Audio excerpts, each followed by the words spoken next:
driving to St. Joseph, Michigan to do some open water surf lifeguard and service training. We're going to have lifeguards from St. Joseph, Michigan, Bethany Beach and Sawyer, Michigan, and New Buffalo, Michigan. Should have about 20 or so lifeguards.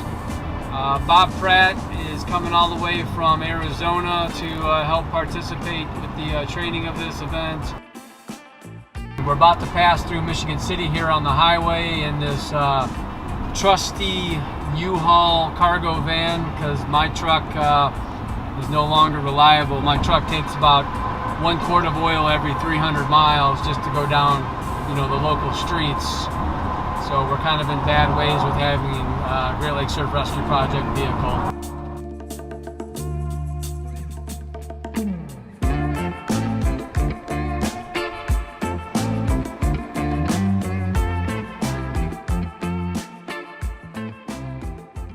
And then narrowing down these statistics even more. Who do you think is drowning more?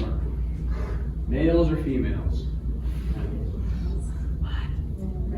Males. Why? Girls, why are males drowning more than females? Dumb. What else? I didn't hear that. See loud? I'm old. I'm losing my hearing and my eyesight. Guys tend to be like more adventurous and want to get Adventurous. She is so nice.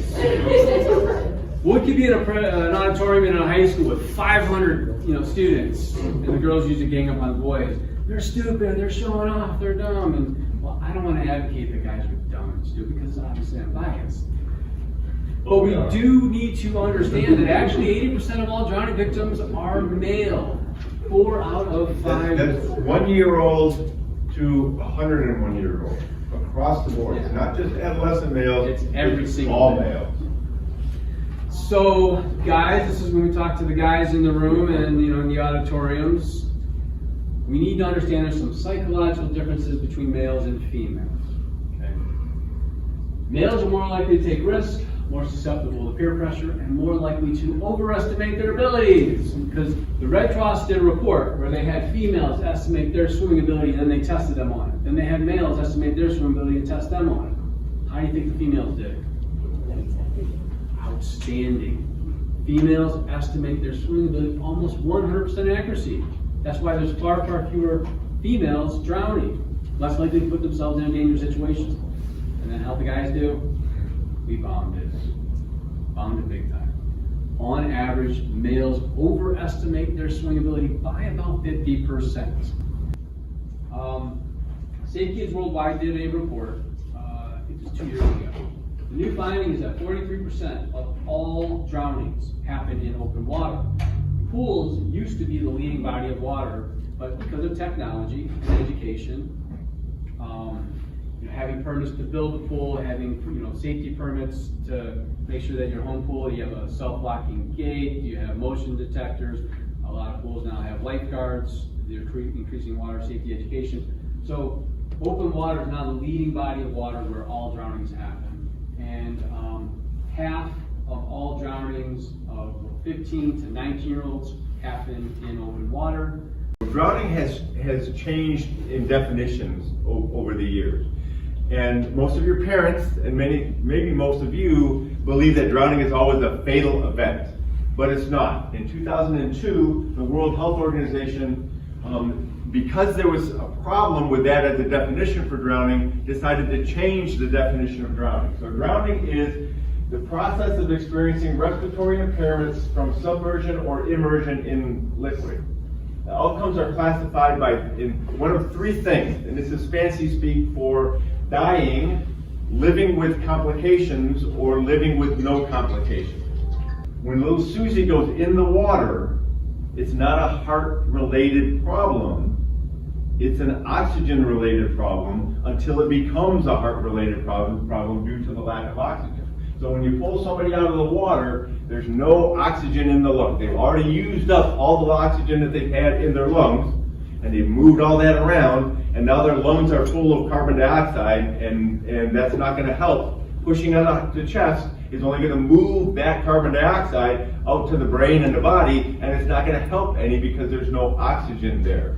We've got to get them oxygen. The sooner we can get them oxygen, the better. And when the media calls, the Great Lakes Surf Rescue Project answers. Both Bob Pratt and I share the roles of spokesperson and instructor. One of us will lead the classroom while the other handles the media interview.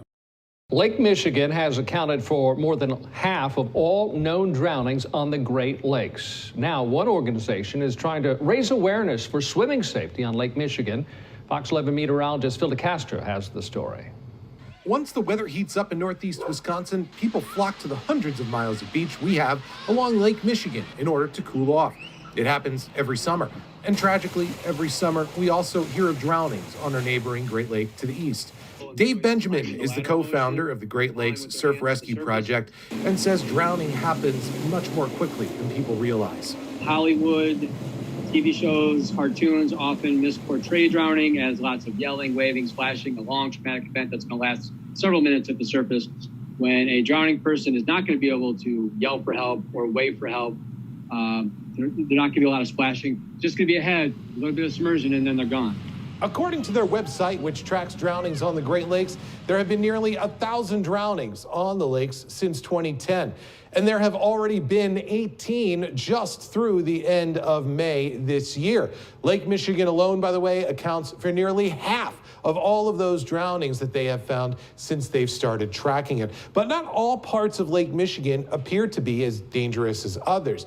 This map from the National Weather Service shows many of the beach current-related drownings, that is, not including things such as boating accidents. And you can see along Lake Michigan, it appears to be concentrated on the southeastern shores of the lake since their statistics began in 2012. Now, our beaches, by comparison, have seen very few of these incidents. The main factors in this are higher population densities along other parts of Lake Michigan and the shape of the lake itself.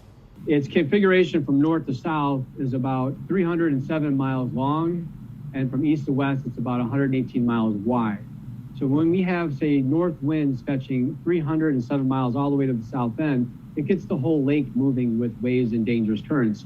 The most dangerous currents tend to occur when the winds are onshore or sideshore, running parallel to the shore. Since our prevailing winds usually come from the west and northwest, that usually means our winds are offshore. But that does not mean that we are immune to dangerous currents and winds here. If you do find yourself in trouble, the GLSRP recommends a strategy of flip, float, and follow. Flip onto your back and float on your back. These two steps allow you to breathe more easily and to conserve energy. Then follow the current and only attempt to swim to safety once the current has stopped pulling you away from shore, or wait for rescue if possible. Meteorologist Phil DeCastro, Fox 11 News.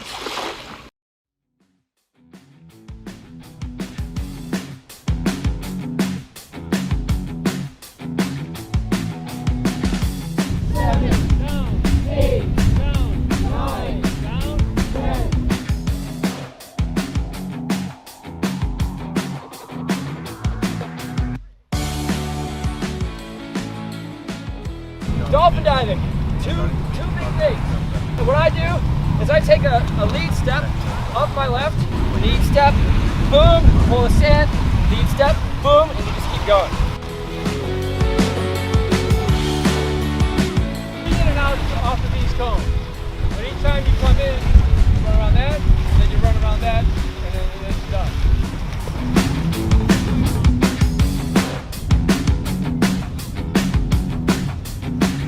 What I'm going to do is I'm going to reach down, grab my fist, and I'm going to pull it to my chest. If you don't pull it to your chest, you are going to bust your nose. Alright? Take a second. Feel which is the bottom arm. Take your time with it. Okay, you tuck your chin in, pushing here, and the person spins right around.